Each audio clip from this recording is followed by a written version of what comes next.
morning. This is Miss Blanchette's kindergarten classroom here at Cotswolds.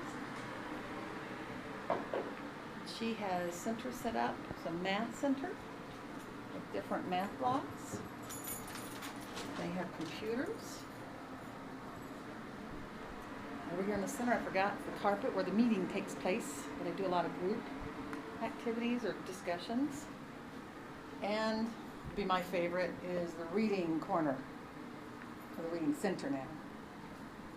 I have a few questions for her. She would prefer not to be on camera, but I am still gonna get a good view of her floor, maybe the table, while I talk to her for a few minutes, and then let her get on with her job or her life.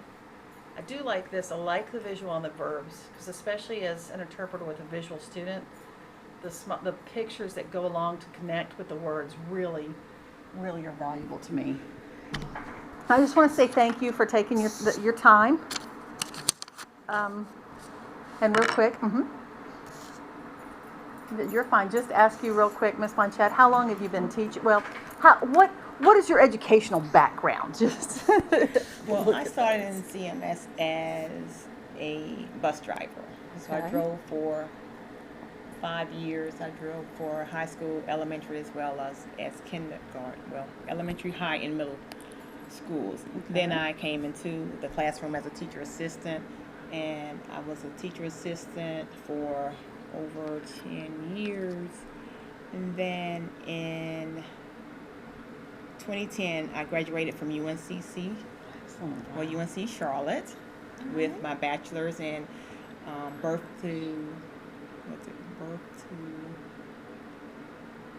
to kindergarten. Okay. To get my education bachelor's there. Wow. And then I also went back and I graduated in 2012 with my license. I mean, that was recent. Congratulations. Yes. Thank you so much. See, that excites me, because like I said, I'm an older student too, so that excites me. So, all right. So, and you've been your whole time at Cotswold in the CMS system? Yes, I've been here from day one. Okay. So, well, as a teacher, I taught my first year. I was a co-teacher with another teacher, Miss Morrell. Okay. And then I taught last year on my own, my first time out, and then this is my second full year solo. So it's a total of 3 years, but. Okay. That's exciting. Well, good. Hey, look, I may be coming to you for more advice then as I start this myself. You're more than welcome. Since you then have been in the system so long, you admit just some significant changes that you've seen since you started teaching? What would you... you mentioned assessments when we went over the questions. The assessments that are given 3 times a year at the beginning, middle, and end of the year, it's the MAP assessment. They assess literacy as well as math. Okay. That is a big change that I've seen that works in a positive format, to my understanding, from my experience. Right. Okay. For students, because it shows where the students are, where they came in at educationally. Gotcha. Okay. As well as it shows their growth. Okay. During the next step, the second testing, as well as the third testing. Okay. So, and it's computerized, so the students are, it's their work. Right. Gotcha. And sometimes, of course, they have the opportunity to just click on an answer and get it right, but it also shows us where they are. Gotcha. At that time. Well, you mentioned it, but if they take it seriously, it is a powerful assessment tool, and you can use that to address the gaps. And then you mentioned that there's computer programs then that can help them fill in those gaps. Yes. So, also, I know last year, but this year they added on under MAP for under literacy, they added math. Oh wow! Okay. So therefore, it shows where they are, and wherever the student was assessed at, whatever point they were assessed, then their activities under math will correlate with where they started at, the point where they stopped at, and it'll take them further. Oh, okay. Wow. I mean, that sounds exciting. It 'Cause, I is. mean, I like that, again, address some of the students' issues and meet them where they are with the Compass. Right. And I know you'd even told me that with Compass Learning and other on the computer, they can even have access at home.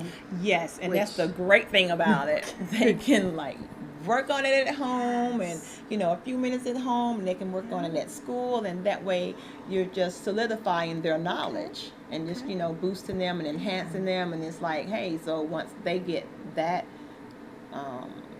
courage or the stem to say, hey, I know how to do this, then they're more confident in class. They participate more. Wow. And they're more they're more able to help others. Right. Oh, wow.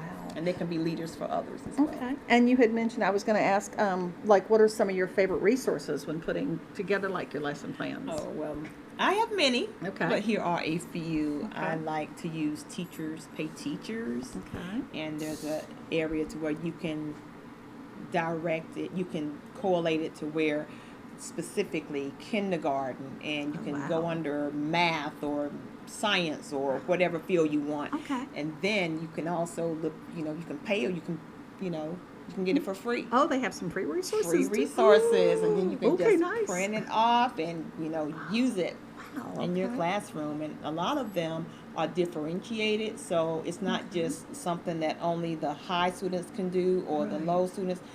All students, it's differentiated. It considers that as well. Mhm.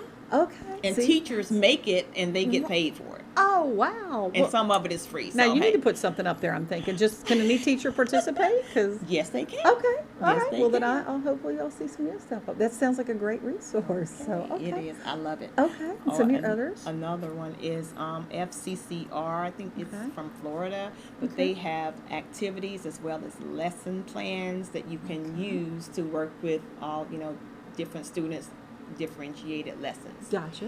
Okay. Also, I like Discovery Ed. Well, it's Discovery Ed, but we call it Discovery Education. Okay. They have videos on there, and it's for all type of subjects that we teach. Okay. Whether animals, they have it on there. Wow. So So you just go type in a general subject word and you just get all type it kinds in. of stuff. Mhm. A bunch of video. Okay. and it's also rated to where you have grade levels on there. Okay, So excellent. if I'm teaching kindergarten and I see something for third grade, I'm not going to use that information. Right. I'm just going to look for Right. kindergarten. Guys, So just filters it down so you don't have too much to look through. very good. Gotcha. Very Okay. good. You're right. So Alright. and also alpha blocks for my younger students and Numberjacks. They love that because I'm a kindergarten teacher. Gotcha. All right, awesome. So the last thing, and I'll let you go. What are some things you wish someone had told you when you started teaching? If you are going to be a good teacher, Mhm. you need to put in the time, Okay. and it takes a lot of time. Gotcha. So, Gotcha. based on trying to meet children where they are and move them to the next level, then you need to differentiate your lessons. Right. Because all students don't come in at the same, stage in the level. race. Yes. So you need to meet them, and using these resources that will help you, Okay. and also using your team. Okay, gotcha. They will help you, Okay. collaborate with them and collaborate with, you can collaborate with higher Yeah. teachers who teach in Okay. higher grades, Okay. and they can, give you some support as Sure, well. because you're sending these kindergartners eventually to third grade, and if you Exactly. prepare them, then it makes the third grade teacher a little bit easier, or they at least know what like you were saying, what are some different ways you can approach this learning for this particular student. That's right, That's because awesome. they've seen it in a different aspect, but okay. you can just, tweak it Right. to make it work for you. Oh, okay. So put in the time. That's another I get you. resource. Teachers. Teachers, other teachers, other colleagues. Other Great. coworkers, That yeah. is awesome. Well, I deeply appreciate your time, and I appreciate the time you give these kids every day, because you're amazing. And, hopefully one day when I grow up, I can be just like you. Thank you. That's such a compliment. Thank And I you. really